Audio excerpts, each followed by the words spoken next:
Hi, I'm Bill DeGiulio. In this video, I'd like to talk about the difference between tight or very rhythmic phrasing and loose phrasing or playing around the beat. In my previous video, where I discussed using the metronome, I gave some exercises that require you to listen closely to the metronome and to lock in with it as tightly as possible. Now, it's a very useful skill usually, and when you usually want to use when you're playing in a rhythmic setting. For example, in pop music where there's a rhythm section, your main goal is often to lock in with the rhythm section. Now, are there times when you don't want to do that on purpose? Yes, there are. Sometimes you want to use phrasing that requires you to play a little ahead of the beat, a little behind the beat, or to kind of even float around the time to give your line a little more expressiveness or a different kind of quality. I first heard this explained in a Scott Henderson video where he talks about phrasing. He talks about how some, especially sax players, will do this. They'll kind of float around the time and not play exactly measured rhythmic ideas to kind of give a different kind of effect. I'll demonstrate this in a minute. My first example will be playing locking in type of lines against a rhythm section where I'm playing, as I would normally, playing very clear rhythmic distinctions, very clear rhythmic figures that lock in with the rhythm section. So I'll start with that. I'll do a short example of that.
So that would be an example of locking in as tightly as possible with the rhythm section.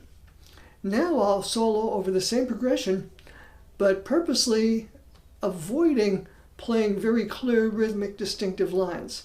Notice this will give the line a completely different feel. Again, this is often done by jazz players, blues players especially, to make it sound very expressive.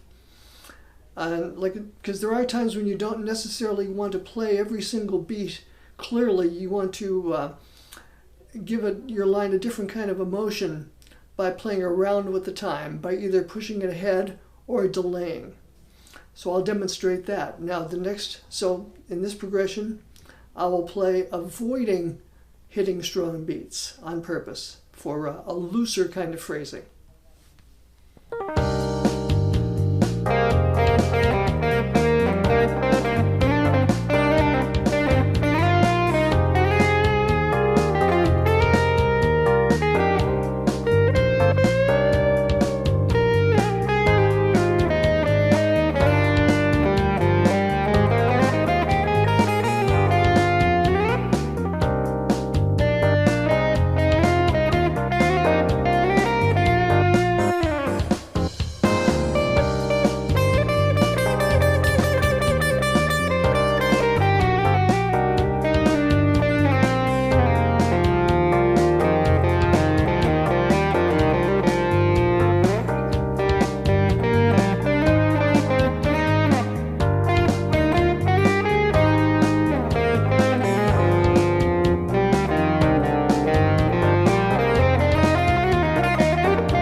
So that's what it would sound like when I used a loose, very flexible kind of phrasing over a very rhythmic progression. Now I'll put them side by side so you can really hear the difference. I'll play over the same progression, but I'll alternate choruses. The first chorus I'll play will be with tight rhythmic phrasing. The second one, loose rhythmic phrasing. Next one, tight, loose. I'll do that several times so you can really clearly hear the difference. Now this is not usually something you want to do, alternate between the two feels. It's usually something you could do within a solo to give a particular effect. But let me just do it contrasting just so you really hear the difference between the two phrasings side by side. First chorus, tight phrasing.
So that would be a kind of clear juxtaposition where you hear the tight phrasing and then the next chorus, a looser phrasing.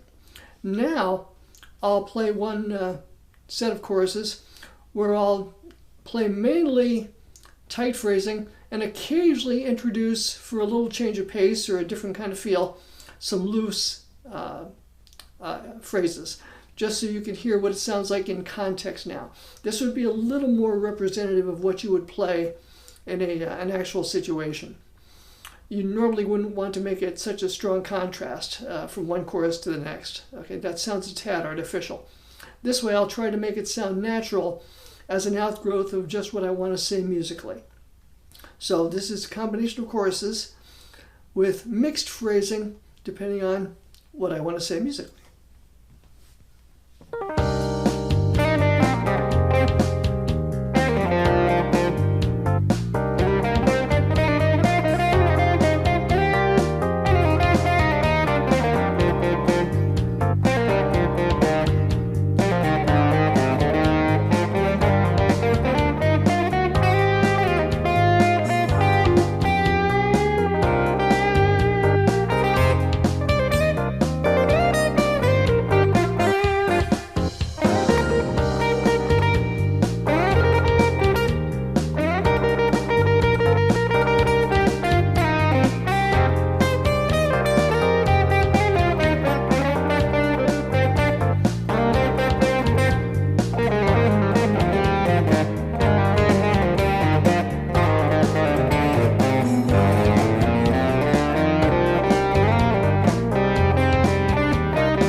So I hope that was a clear demonstration of the two different kinds of phrasing and how you can incorporate that into your playing.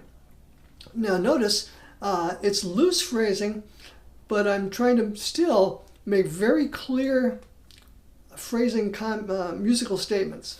The concept is to play around the time and lock in when I feel the need, and to play behind the beat or ahead of the beat when the line or my musical statement requires it.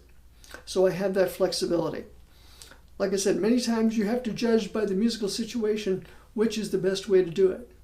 There are times when your whole solo should be locked in rhythmically, and there are times when the entire solo can be floated.